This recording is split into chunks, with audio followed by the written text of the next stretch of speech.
Hi, I'm Kyle Bryant. I'm joined once again by Professor Brad Young, a political science professor here at Snow.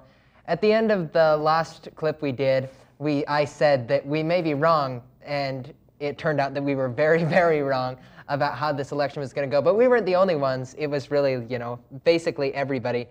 At what moment did you, during the night, did you actually think, hey, this is a possibility? When I first started watching about 8 o'clock Mountain Time, so 10 o'clock Eastern, and saw how competitive Virginia was, it was still Trump's at that point. He was still leading in Virginia, and that he was leading in Florida and North Carolina, and just kind of surprisingly, Michigan and Pennsylvania. I kind of thought, this is a possibility, especially as it got into over 50 and then 60% reporting. I cut out at 10:30 Mountain Time before they'd called anything, but I kind of went to bed thinking, oh my goodness, I might wake up and we will have been totally wrong. So through the night, in just watching up until I went on to bed, it was like, this could be a possibility. I knew I was wrong from the moment I first saw the polls come out, because I knew, or the results start coming in, because I knew there's no way Hillary is going to get the over 300. She might break 270, 280, but I thought, this is going to be competitive. It's going to go late into the night. And I thought it'd be closer and thought there might be more challenges and lawsuits, but in the end, it all kind of settled down far enough apart that by the time they got done calling New Hampshire, I was like, well, who cares anymore? It was pretty decided. So, I mean, and if you look at it on this level, we were talking a lot about what Republicans would do next, because the assumption seemed to be that, Trump was going to lose, whether it be narrow or whether it be larger. That was just the basic assumption that people were going into with. So now let's move over to the Democrats. What do they do from here? I mean, do they try making leadership changes? Do they move to the left? Do they move to the center? They're really in a kind of identity crisis right now when it comes to what their party politics are going to be. They're going to be faced with what Republicans have been faced with for many elections, at least 3 or 4, where Republicans would put up what was a fairly centrist or more moderate establishment Republican candidate, and then the right would say, you didn't put up our Reagan candidate. You didn't put up that good, solid conservative, and that's why you lost, because McCain went down and Romney went down, and now the Democrats are going to feel the same kind of heat, because most people are saying Bernie would have won this thing, and those who are Bernie fans saying, well, of course he would have won this thing, because everything that broke for Trump, the demographics he pulled away from Clinton, were the ones that he wouldn't have pulled away if it had been Bernie Sanders. That's their argument, and there seems to be a lot of logic to that. And they're saying you left an establishment, corrupt, centrist candidate in place, from their perception, rather than someone who would bring change. Because Bernie Sanders was a change candidate, and he could have shored that up without having to move over to Trump. And so that's going to be their identity crisis. What is our party? Right now, they're coalescing around just being an opposition party. Don't see a lot of working with Republicans. We've kind of set that precedent that elections have consequences, winners win, and then the infamous phrase, I have a pen and I have a phone. That's going to come back to haunt the Democrats a little bit. But their identity crisis, what party do we want to be? Are going to try to go back and grab the Sanders wing that we alienated. I mean, we, the National Committee, alienated through the primary process, try and scoop them back from the voting for Trump or voting for change, try and be that reform party, or do we stick with the establishment that had been good and had done some good things but failed, lost this election? And if you're looking at this, would it be too big of an overreaction for them to move towards the white working class voter? Because, I mean, you still have, the non-white vote pretty well shored up if you're Democrats, and that seems to be growing, and the white working class, Rust Belt, Midwest, that population is shrinking in a way. Would it be too drastic to go with that Bernie Sanders message and go all the way over and say, we're now focused on the economic message, and just start ignoring those issues that they were running on and that they seem to be the party of? What do you think is the balance for them in trying to balance getting, the non-white voters and keeping them, but also trying to get those white working class voters to vote for them? If they want to capture the part of the electorate that got the election to Trump, they can shore up with a candidate that appeals more to minorities, because in terms of who turned out, the change from who voted for Obama in 12 and who voted for Clinton in 16, they lost some minorities. There was not enthusiasm from African Americans and Hispanics for Clinton as opposed to Obama. Now, the African American vote, that was somewhat expected. Identity politics goes in. There's an enthusiasm when you can say, that's one of me running. So I think that's one that could be fairly easily shored up just because that's always been their social issue. And I think Sanders addressed that. He may have been old white guy, but he spoke to some of the same social concerns, some of the same progressive concerns, while adding what seems to be more of an economic, I don't want to say nativism, but that idea of we want to protect American jobs, a little bit of America first, just in the interest of fairness in economics, not letting global interests, not letting big business interests that have a global connection crush the little guy. So I don't think it's too far of a pivot.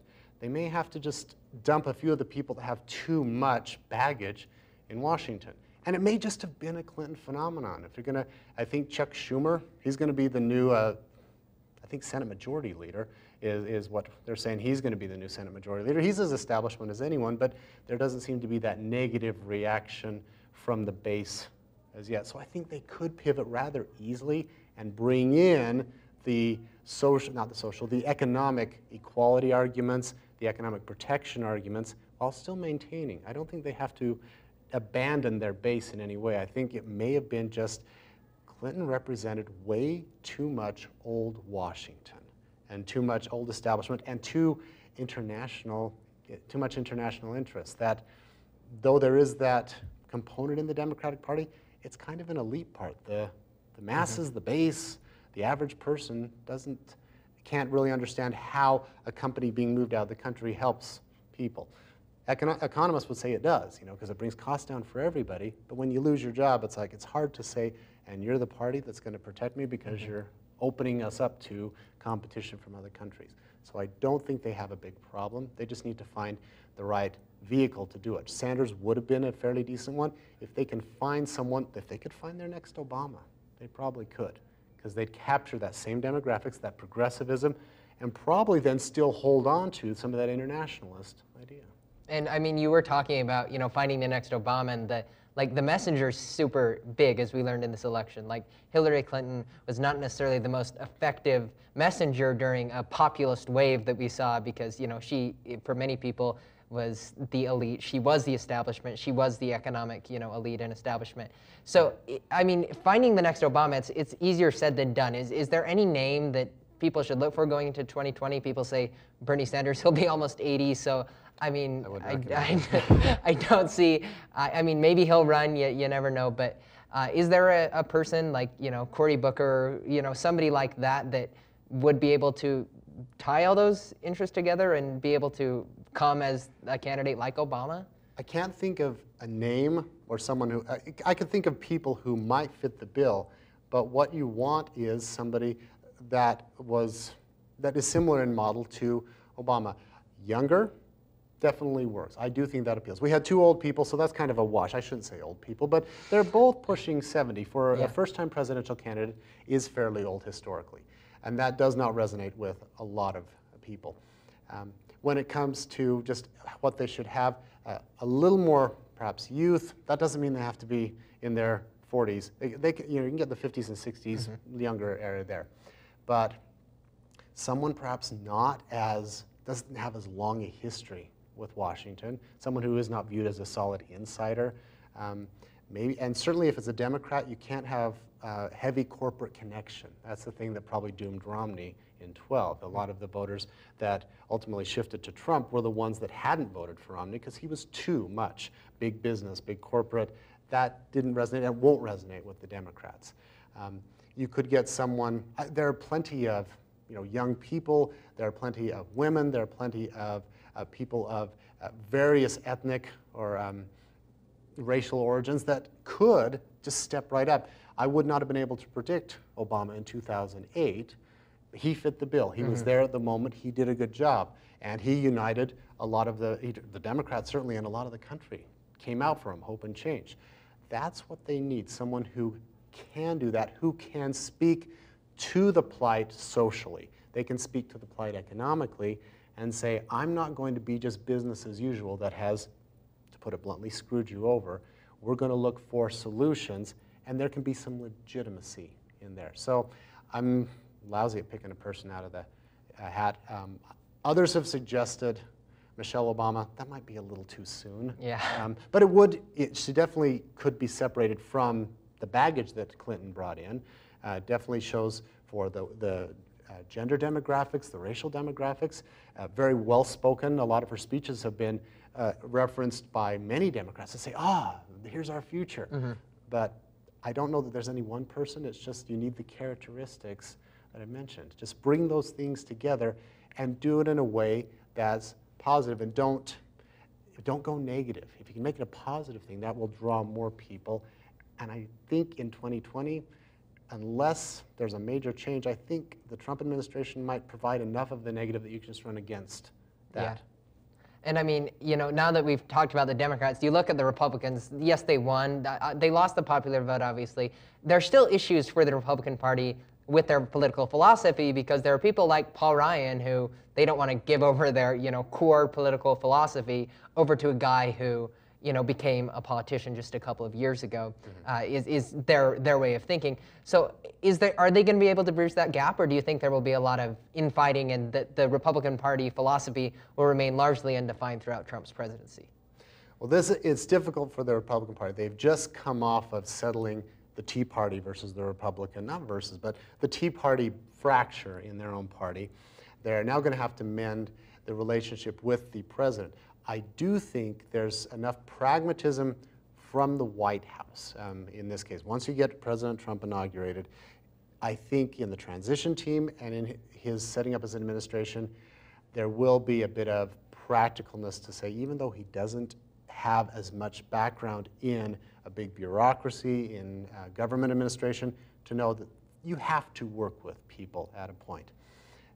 And in terms of the Republican leadership, they are going to be a good resource to helping inform and helping populate the inner circle, the president's office, the one that's not even approved by Congress, but then also the cabinet itself. Because with that lack of experience, you need to have good people advising you. In terms of what they're going to do, I would predict that they would just work out of a lot of self-interest. They can look at the election, look at the results there, but people might almost forget about that. They'll just see, all right, the Republicans have the presidency, the House, and the Senate. Therefore, it's all on you. You can blame Obama for a while. And Obama was able to do that to Bush, and Bush was able to do that to Clinton. You can do it for a while, but after about a year, everyone says, okay, you own it now. If things do not go well, if there's infighting, if there's stalemate, people are going to say, you are the wrong party. And in 2018, they will toss everybody out of the House. The House will go to the Democrats. The Senate is structurally such that it's harder for the Democrats to take it. That's what they're risking. And I think the leadership in the Republican Party will convey that to Trump and say, here's where we're at. You've got 4 years, and you maybe hoping for a re-election. We've got 2 years. We need to show things.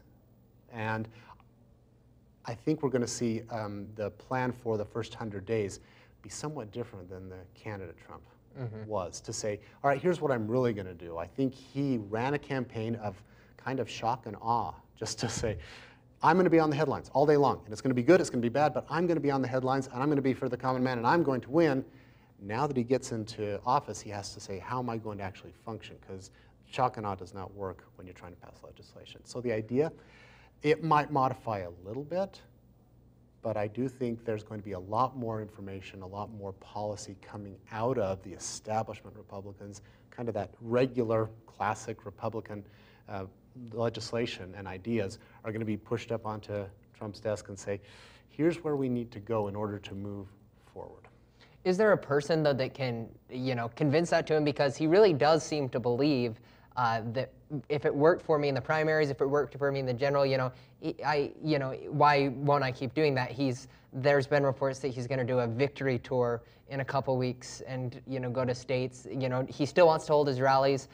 Some of his appointments that are being considered, a lot of people say that's, out of loyalty, and that's not necessarily the conventional pick. Is there a person, or is there anybody behind Trump that will make it so maybe he'll shift towards that, or do you think we'll see the same Trump that we've seen in the past? Given his personality, I don't know that there's someone who could do that in the Republican Party establishment, or it'd almost have to be someone that he had trusted, that had worked with him, who came to him and said, okay, this is the chair, here you are, president, this is different, and this is how it needs to happen in order to accomplish things, or else you're going to be done in 4 years, or you'll be dealing with the Democrats in 2 years in the House. I don't know who that would be other than someone who was part of his campaign coming forward and saying, all right, we won this way, but that's how you win elections. That's not how you're going to be able to govern, and it's not going to look good. The victory parade and relying on the people is one thing, but that's already been shown to be somewhat divisive anyway. The rhetoric of we need to unite, if he really believes that, someone's going to point out the unity you have to have. It's going to be hard enough to convince Democrats that your legislation is any good. You've got to have the people who are on your team to begin with. So I don't know who would do that. You know, I don't know that Trump has a great deal of respect for those who are senior members of the Republican Party, those who have been there, have seen things happen.